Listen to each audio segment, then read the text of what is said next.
breathe, but that's alright. Hush.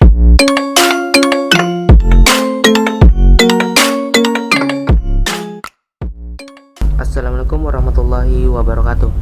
Perkenalkan, nama saya Andi Muhammad Rizky Pratama, mahasiswa dari Universitas Muslim Maros, Fakultas Ekonomi Bisnis, jurusan Manajemen. Kali ini saya akan membawakan materi mind mapping yang berjudul Sistem Perbankan dan Lembaga Keuangan Bukan Bank. Saya mengerjakan tugas ini melalui media internet, tepatnya melalui website mindmap.com. Kembali ke materi, sistem perbankan dan lembaga keuangan bukan bank. Mind map-nya sendiri mengarah ke bank. Bank memiliki dasar hukum. Ada dua undang-undang yang memegangnya, yaitu Undang-Undang Nomor 10 Tahun 1998 tentang perbankan dan Undang-Undang Nomor 23 Tahun 1999 tentang Bank Indonesia. Bank sendiri memiliki definisi menurut Undang-Undang Nomor 10 Tahun 1998, yakni badan usaha yang kegiatannya menghimpun dana dari masyarakat dalam bentuk simpanan dan menyalurkannya kepada masyarakat dalam bentuk kredit guna meningkatkan taraf hidup masyarakat. Bank memiliki tujuan yang menurut Undang-Undang Nomor 10 Tahun 1998 Pasal 4. Perbankan Indonesia bertujuan menunjang pelaksanaan pembangunan nasional dalam rangka meningkatkan pemerataan, pertumbuhan ekonomi, dan stabilitas nasional ke arah peningkatan rakyat banyak. Fungsi dari bank sendiri menurut Undang-Undang Nomor 10 Tahun 1998 Pasal 3 yang berbunyi, Perbankan Indonesia sebagai penghimpun dan penyalur dana masyarakat. Asas bank sama menurut Undang-Undang Nomor 10 Tahun 1998 Pasal 2. Perbankan Indonesia dalam melaksanakan kegiatan usahanya berasaskan demokrasi ekonomi yang menggunakan prinsip prudential banking atau kehati-hatian bank. Yang kelima yaitu usaha pokok bank. Usaha pokok bank menurut Undang-Undang Nomor 10 Tahun 1998 Pasal 5. Usaha pokok bank terbagi atas 3, yaitu 1. Denomination divisibility. Denomination divisibility artinya bank menghimpun dana dari SSU yang masing-masing nilainya relatif kecil, tapi secara keseluruhan jumlahnya akan sangat besar. Dengan demikian, bank dapat memenuhi permintaan DSU yang membutuhkan dana tersebut dalam bentuk kredit. Oh ya, SSU berarti surplus spending unit dan DSU adalah deficit spending unit. Usaha pokok bank yang kedua adalah liquidity transformation. Liquidity transformation artinya SSU pada bank umumnya bersifat liquid. Untuk menjaga likuiditasnya, maka bank harus menjaga perimbangan antara GMW dan JUB yang levelnya ditetapkan oleh Bank Indonesia. GWM sendiri adalah kepanjangan dari giro wajib minimum dan JUB kepanjangan dari jumlah uang beredar. Yang usaha pokok yang ketiga atau yang terakhir adalah risk diversification. Risk diversification artinya bank dalam menyalurkan kredit kepada banyak pihak atau debitur dan sektor-sektor ekonomi sehingga tingkat NPL yang dihadapi bank juga bermacam-macam tingkatnya dengan cara menyebarkan kredit NPL atau non-performing loan. Penggolongan bank sendiri terbagi atas 5 yang berdasarkan Undang-Undang Nomor 10 Tahun 1998, yakni berdasarkan jenisnya bank umum dan bank perkreditan rakyat BPR. Yang kedua, bank berdasarkan kepemilikannya, yakni bank milik pemerintah, bank milik pemerintah daerah, bank milik swasta nasional, bank milik koperasi, dan bank milik asing atau campuran.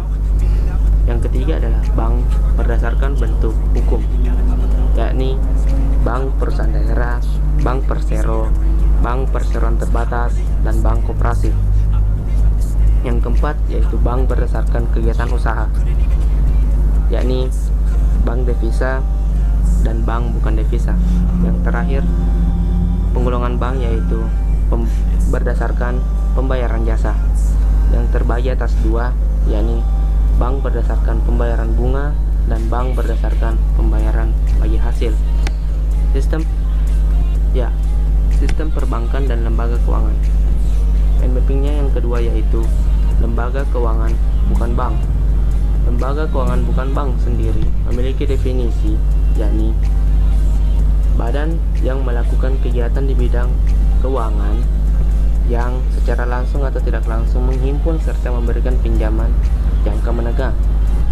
LKBB atau Lembaga Keuangan Bukan Bank merupakan badan hukum yang didirikan oleh WNI serta dapat melakukan kerjasama dengan pihak asing dan dapat juga sebagai badan hukum asing dalam bentuk perwakilan dari lembaga keuangan yang berkedudukan di luar negeri. Jenis usaha LKBB, yakni terbagi atas 1. Menghimpun dana dengan jalan mengeluarkan kertas atau surat berharga. Yang kedua, memberikan kredit jangka menengah kepada perusahaan ataupun swasta. Yang ketiga, menyertakan modal yang bersifat sementara dalam proyek sampai saham-sahamnya dapat diperjualbelikan di pasar modal. Yang keempat, sebagai perantara bagi perusahaan di Indonesia dan badan hukum pemerintah untuk mendapatkan sumber permodalan berupa pinjaman dan penyertaan baik dari dalam maupun di luar negeri. Yang kelima, berdasarkan perantara untuk mengadakan joint venture dan mendapatkan tenaga ahli serta penasehat yang menyangkut keahlian investasi keuangan. Yang keenam yaitu anjak piutang. Yang ketujuh, menerbitkan sertifikat deposito. Yang kedelapan, sewa guna usaha atau leasing. Yang kesembilan, kartu kredit. Dan yang kesepuluh, pembiayaan konsumen. Beberapa yang saya telah sebutkan tadi adalah jenis-jenis usaha lembaga keuangan bukan bank. Setelah membahas jenis usaha yang boleh dilakukan oleh lembaga keuangan bukan bank atau LKBB, selanjutnya jenis usaha yang tidak boleh dilakukan oleh LKBB atau yang dilarang, yakni 1. Menerima simpanan dalam bentuk tabungan atau deposito dan giro. Ini kan merupakan tugas dari bank sendiri. Berarti lembaga keuangan tidak perlu melakukan tugas dari bank itu sendiri. Yang kedua, menginvestasikan dana dalam yang dihimpun dari Indonesia ke luar negeri. Dilarang berbisnis dalam bentuk capital flight. Itulah beberapa jenis usaha yang tidak boleh dilakukan oleh lembaga keuangan bukan bank. Selanjutnya yaitu lalu lintas pembayaran LLP. Lalu lintas pembayaran sendiri terbagi atas dua, yaitu lalu lintas pembayaran dalam negeri yaitu atau LLP DN. Yang kedua adalah lalu lintas pembayaran luar negeri yaitu atau LLP LN. Lalu lintas pembayaran sendiri memiliki definisi yaitu pendorong peningkatan transaksi komersial dan finansial dalam negeri maupun di luar negeri. Pembayaran yang dilakukan secara tidak langsung oleh pembayar kepada penerima alat pembayarannya, uang giral, dengan melalui jasa perbankan, atau clearing, transfer, dan inkaso. Pelaksanaan lalu lintas pembayaran dalam negeri maupun dan luar negeri, yaitu terbagi atas pencairan tunai. Pencairan tunai yaitu dalam hal ini penerima pembayaran dengan cek, biljet giro, wesel, draft atau LC atau promise nota secara langsung mencairkan kepada bank pembayar. Yang kedua, pemindah bukuan. Pemindahan yaitu dapat dilakukan jika pembayar dan penerima sama-sama mempunyai rekening pada bank yang sama. Yang ketiga, clearing. Arti clearing atau to clear memiliki definisi pelunasan utang piutang sesama bank anggota clearing yang dikoordinasikan oleh Bank Sentral atau Bank Indonesia.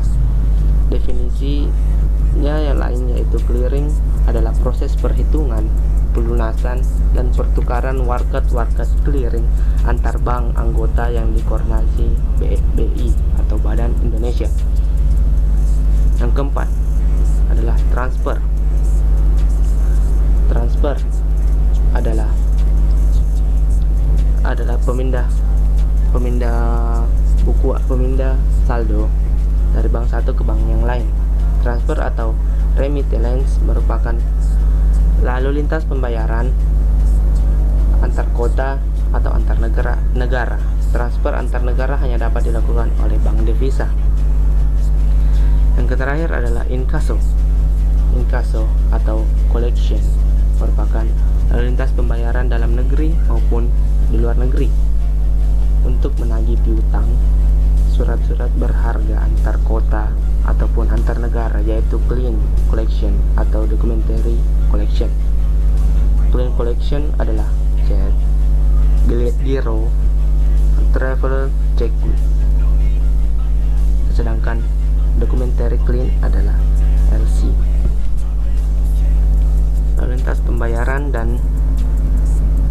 pembayaran atau LLP dalam negeri maupun di luar negeri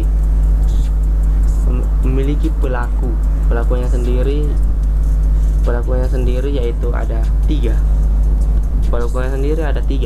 Yaitu satu, pembayar adalah seseorang perusahaan yang bertindak sebagai pembeli atau importir dari transaksi perdagangan. Yang kedua, bank umum yang terbagi atas tiga, remitting bank atau bank yang mengirim uang, transfer. Yang kedua, paying bank adalah bank yang membayarkan uang kepada pay atau pembayar. Yang ketiga adalah reimbursing bank atau bank yang atas pemerintahan remittance menyediakan dana bagi bank pembayar supaya bank pembayar bersedia melakukan pembayaran. Yang ketiga, pelaku LLP dalam negeri maupun luar negeri adalah penerima. Penerima adalah seseorang atau perusahaan yang bertindak sebagai penjual atau eksportir dari transaksi penjualan.